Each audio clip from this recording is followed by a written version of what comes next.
Sabah everybody and welcome back to the channel. Today I'm extremely happy to say that the Xperia 1 Mark III is finally back in the studio.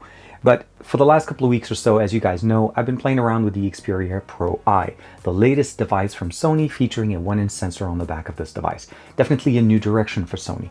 Today I want to talk to you guys about some of the things that they share and some of the differences between them and what may make one more appealing to you than the other, and hopefully help you make a decision between the One I or the Xperia Pro I.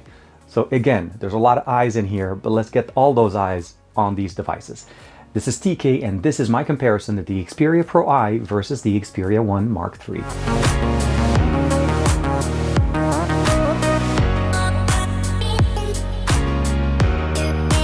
Like and subscribe and make sure you hit that bell icon so that you're always notified to whenever we have new videos on the channel. So here we have both the Xperia 1 Mark III on the right and the Xperia Pro I. First thing we'll talk about obviously is some of the aesthetical differences. They're both running a 6.5 inch and they're both a 21:9 aspect ratio. So you'll notice that the displays are actually also the exact same. 4K 120 Hz OLED panels, and of course we have a side-mounted fingerprint sensor here on the right side. So let's go ahead and turn off the display. And that's going to be one of the first things you'll notice, that there's a slight difference. So if we look at them right away, we'll notice that the Pro I definitely has 4 buttons. And then of course here on the Xperia 1 Mark III, we also have 4 buttons, but there's a slight difference. This extra button is intended for the assistant, where this one is intended for Video Pro. So a slightly different configuration. Fingerprint sensor with fingerprint, well obviously the power button and the fingerprint sensor are both the same. Volume rocker sitting at the same spot, and of course the camera button is actually a little bit better on the Xperia Pro. You'll notice it's much more pronounced, it's bigger, and it actually is a much better implementation of it. The tactile functionality when you're doing that half press is much more obvious that you're doing it here. It's not bad on the Xperia Pro 1 Mark III, but it definitely is a much smaller button.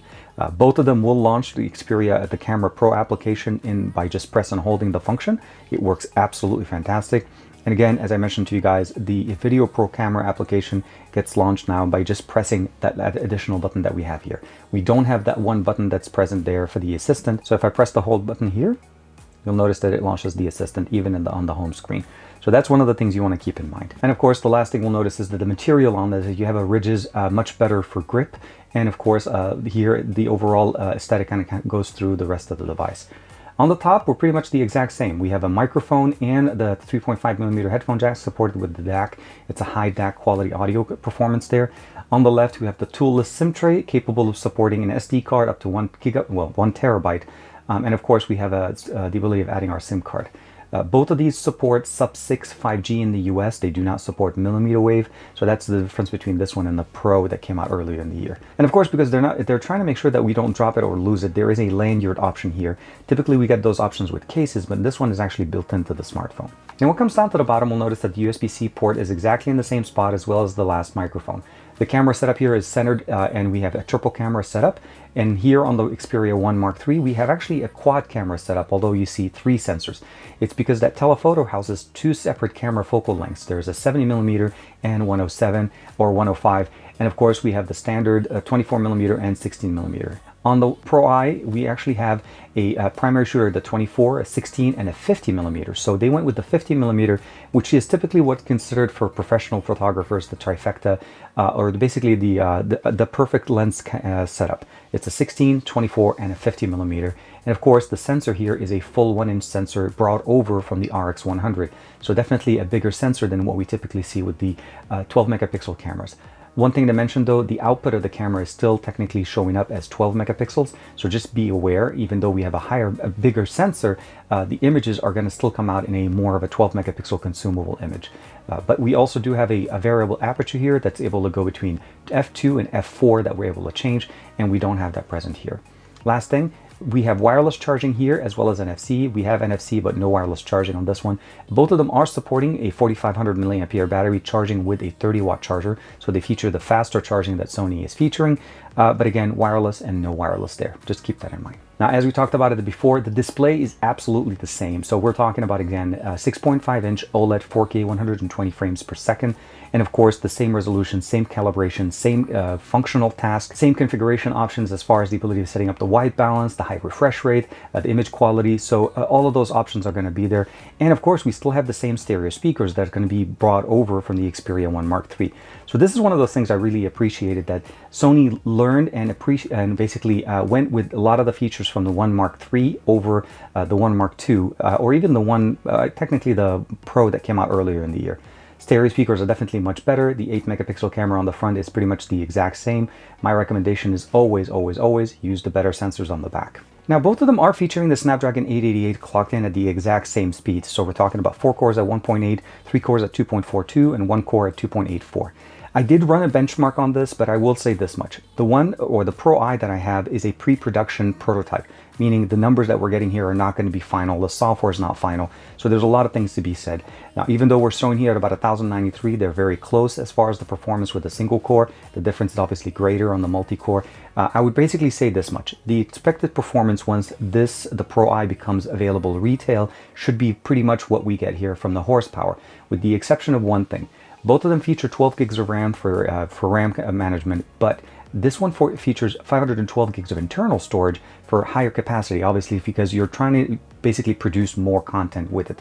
And of course, on the right side, what we're looking here with the Xperia 1 Mark III is 256 gigs of internal storage, but both of them expandable with up to 1 terabyte of storage. And of course, both of them currently running Android 11, hopefully getting Android 12 in early 2022. And as far as the software suite and what do we get here, both of them are going to be featuring the camera, well, the Pro cameras, which both of them feature very much similar experiences when it comes down to basically basic, auto pro, basically shutter priority, manual mode, and MR, and all of them are customized directly within the shutter button that you can launch here on the top right. The one thing we'll notice here is that we have the ability of jumping between f4 and f2, and that's that variable aperture that we talked about in the beginning. So that's a very unique experience. On top of the fact that it's a bigger sensor, we also have the ability of configuring how much light we're letting into the sensor, helping us compose images even better. Both of them will work exactly the same for the most part as far as the settings. Both of them feature still Cinema Pro. That's going to be the app that you use to create content in a more of a project style. So you'll notice the aesthetics, everything pretty much looks the same. 4K 120 is also slightly different, and one thing to mention here, you'll notice at 120 here does not say 60 frames per second, and that's because this is actually 120 frames per second but compressed down to 60 frames per second. So the video file that comes out runs at 60. When you're exporting this file directly from the Xperia Pro, you're going to be running it at 120 frames per second native. So it is 120 or true 120 frames per second. And we're going to go through some images as well as some pictures and videos to showcase some of those differences in there. That definitely helps when you're producing content and you want to be able to get the best experience out of your device.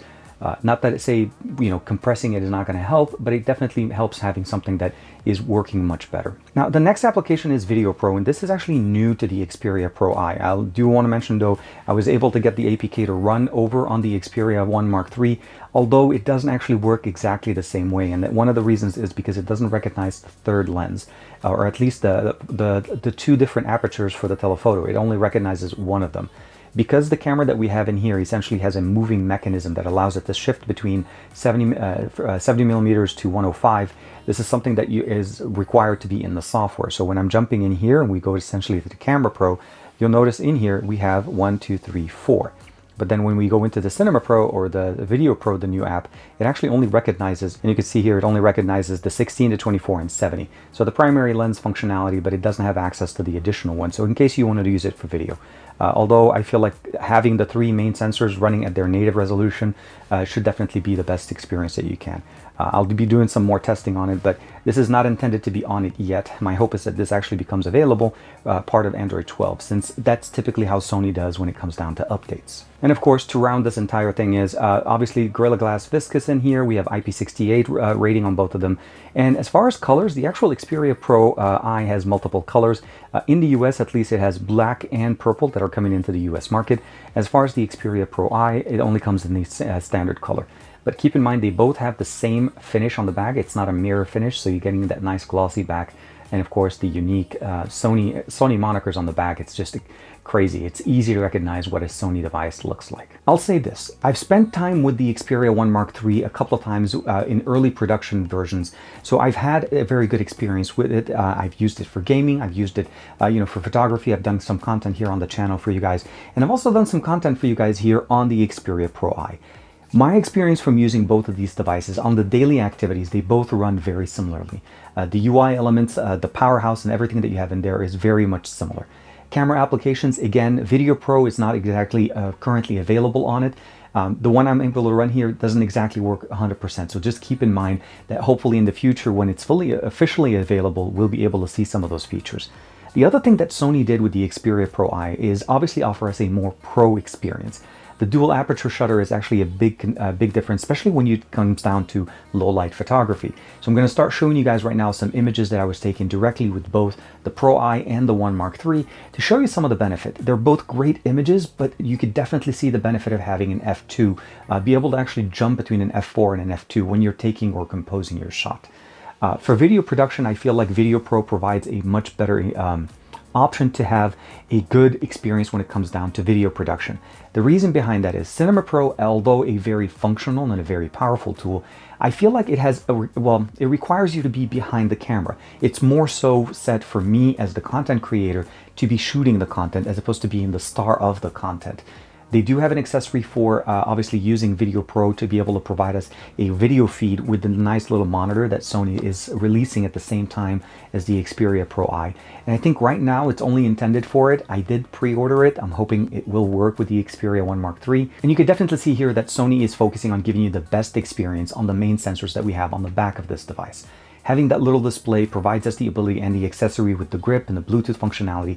It's really adding more of camera functionalities into what we get on a smartphone. When we think of brand new cameras from Sony right now, let's say the A7S III that I'm using right now to shoot, or the A7 IV that just came out, both of them are featuring flippy displays, which allows you to actually see the sensor or the video, or how you are framed, if you're in focus, how does the audio level, all of that stuff.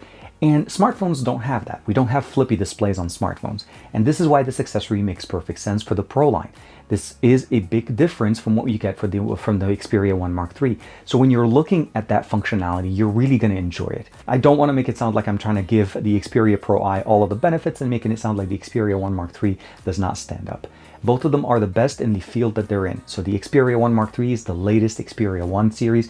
And of course, the Xperia Pro I is the latest in the Pro series. And those are the big differences. There's the Pro functionality. This is truly a Pro function. Having the additional storage, having the better sensor, having the two f-stops are Pro features, but it doesn't take away from the fact that the Xperia One Mark III still produces amazing pictures, and the fact that it actually has 4 cameras on the back as opposed to just the 3. And again, having that ability of switching between 70 to 105 and still giving us that really good clear image is a big bonus here. Wireless charging is also a big difference there, obviously there that you get. It's a little bit more functional in the day-to-day activity. We also have obviously some great internet connection speed between the two. Sub-6 5G in the US has gotten so much better over time, and you're easily able to get 700 or so down on T-Mobile in my area at least. Now that we have access to the ultra capacity that's available in most areas after their Sprint and T-Mobile merger that went through. So when it comes down to experience in gaming, they're pretty much the same. When it comes down to basically, opening applications, running your day-to-day activities, you're not going to get a big difference. Watching content on this, absolutely the same. Audio performance, absolutely the same. Water resistance, displays, all of those things are the same. What it changes and what makes the difference between the two devices is the camera experience. Do you value a bigger sensor, wanting to work with a 1-inch sensor, and of course having the trifecta or the trinity of lenses that photographers love, the 16, 24, and 50 millimeter, or do you prefer to go with something a little bit more versatile, the 16, 24, 70, and 105 in one device? See, that's the biggest difference there. You're rocking 4 cameras as opposed to 3, but you're still getting a very good, and of course the camera science between this is always process or provide you better optics on the camera before going into any kind of post-processing. Camera applications are very similar with the exception of Video Pro, but my understanding hopefully is that we should be able to see this in the future. We'll have to wait to see how Android 12 treats it. But out of the box, honestly, they are both powerhouses providing us massive appeal to what you would like to get from a Sony device in 2021 and hopefully in the future. How is this going to shape the future for Sony smartphones, for Xperia line? I can't speak to that yet. We'll have to wait till the Xperia One Mark IV gets announced next year. But I can say this. Sony's providing us a great experience for the general consumer base with the Xperia One Mark III. And of course, if you want to step it up to the Pro line, the Xperia Pro I is definitely a nice step. I would kind of think of it as a step beneath the Xperia Pro. So it goes Xperia Pro, Xperia Pro I, Xperia One Mark III, and of course, Xperia 5 Mark III. That's going to be the main primary, and of course the Xperia 10, keep that in mind. There's also the 10 series. So overall, I like both of these devices, but I feel like they're for slightly different consumers.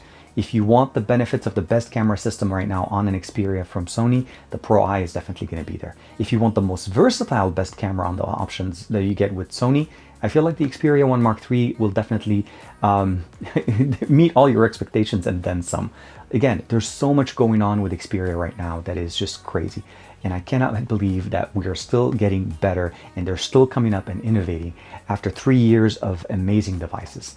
Let me know what you guys think in the comments below. Like and subscribe as usual. Thank you very much to Sony for letting me to play, well, allowing me to have some time with the Xperia Pro I. And of course, I'll see you in the next video.